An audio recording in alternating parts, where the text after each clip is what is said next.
Hello students, इस video में NCERT का एक एग्जांपल कवर कर देता हूं जिसे कॉन्सेप्चुअली समझना बहुत जरूरी है। और एनसीईआरटी में पेज 92 पे एग्जांपल नंबर 7 ही गिवन है। First of all you read the question from the book, NCERT में पढ़ लो। मैं आपको एक्सप्लेन कर देता हूं क्या दे रखा है और क्या पूछा है and how the question can be moved और प्रोसीडेड अहेड। देखिए इसके अंदर आपको गिवन है पोल है, पोल के ऊपर एक बल्ब ग्लो कर रहा है और एक girl who is standing here she starts moving away from the pole. आपको दे दिया कि यहां से वो दूर जाना शुरू करती है और उसकी एक स्पीड दे रखी है 1.2 metre per second and she kept on moving for 4 seconds.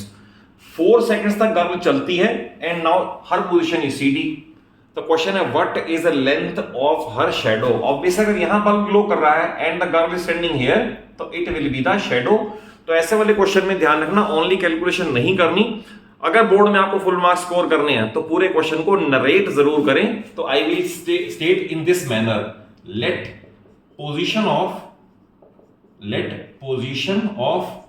Girl is C D after 4 second, after 4 seconds, therefore length of her shadow is DE after 4 seconds। हमने ये मान लिया क्योंकि ये अगर स्टैंडिंग पोजीशन है उसकी तो ये उसकी लेंथ ऑफ शेडो है जिसे मैंने x एज्यूम कर लिया है आफ्टर 4 seconds। अब देखिए इसमें इंपॉर्टेंट क्या है, दो आपको डायमेंशंस गिवन है। एक आपको गिवन है स्पीड ऑफ गर्ल, वो है 1.2 मीटर पर सेकेंड, और एक टाइम गिवन है she kept on moving for 4 seconds. तो फर्स्ट ऑफ ऑल हम ये कैलकुलेट कर लें what is the distance travelled by girl. तो we find distance travelled by girl और distance is always given by speed into time, और दोनों dimension given है 1.2 एंड 4, तो इट इज 4.8 मीटर। तो मैं इस डिस्टेंस पे यानी जितनी डिस्टेंस उसने वॉक की चली वो 4.8 मीटर मैंने यहां मार्क कर दिया। अब हमें फाइंड करना है ये। अब हमें कॉन्सेप्ट ऑफ सिमिलैरिटी अप्लाई करना पड़ेगा। किस तरह से? आई will right in triangle ECD and triangle, अगर मैंने लिखा ECD तो EAB आएगा साथ में, ट्राइंगल EAB।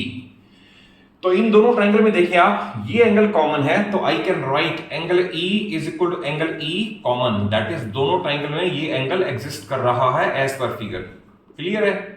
सेकंड, अगर मैं इसकी मार्किंग करूं because the pole and the girl both are assumed to be exactly vertical, तो we can write angle D is equal to angle B each 90 degree. तो इन दो ट्राइंगल में हमने दो एंगल इसमें और दो एंगल इसमें इक्वल फाइंड कर लिए, तो I can right therefore by double A triangle जो नेमिंग थी ECD सिमिलर ट्राइंगल EAB। फिर आपको पता होना चाहिए अगर ट्राइंगल सिमिलर है इसका मतलब इक्विएंगुलर से तुमने यूज ही किया है तो साइड्स आर प्रोपोर्शनल। अब ये इंपॉर्टेंट है, इन ओवरलैपिंग ट्राइंगल में साइड्स की प्रोपोर्शनलिटी कैसे लिखें। तो देखिए इसके अंदर I will write CD upon AB should be equal to, small triangle में ये है तो इसके कॉरस्पॉन्डिंग लार्ज ट्राइंगल में AB है, देन स्मॉल ट्राइंगल में X है दैट इज DE है और इसके कॉरस्पॉन्डिंग लार्ज ट्राइंगल में DE है। Clear? Then third, small triangle में CE है और इसके कॉरस्पॉन्डिंग लार्ज ट्रायंगल में AE है, तो it is the exact method of writing the proportionality. अब इसमें जो पेयर चाहिए वो ले लेंगे, एक को क्विट कर देंगे, छोड़ देंगे। जैसे सपोज इस पेयर में मैं फिलअप करूं, CD अपॉन EB है, इसे भी कन्वर्ट करना पड़ेगा, ये 0.9 मीटर लिखना पड़ेगा क्योंकि ये मीटर में ही चल रहा है। तो CD upon EB will be written as 0.9 upon 3.6 is equal to DE is X upon then है BE यहां से यहां तक और यह 4.8 प्लस X। रिमेंबर ये पूरी साइड लेनी है 4.8 प्लस X। देन यहां डेसिमल से डेसिमल हटा के we can cancel it out as 1/4। तो क्वेश्चन ये बन गया 1/4 is equal to X upon 4.8 plus X।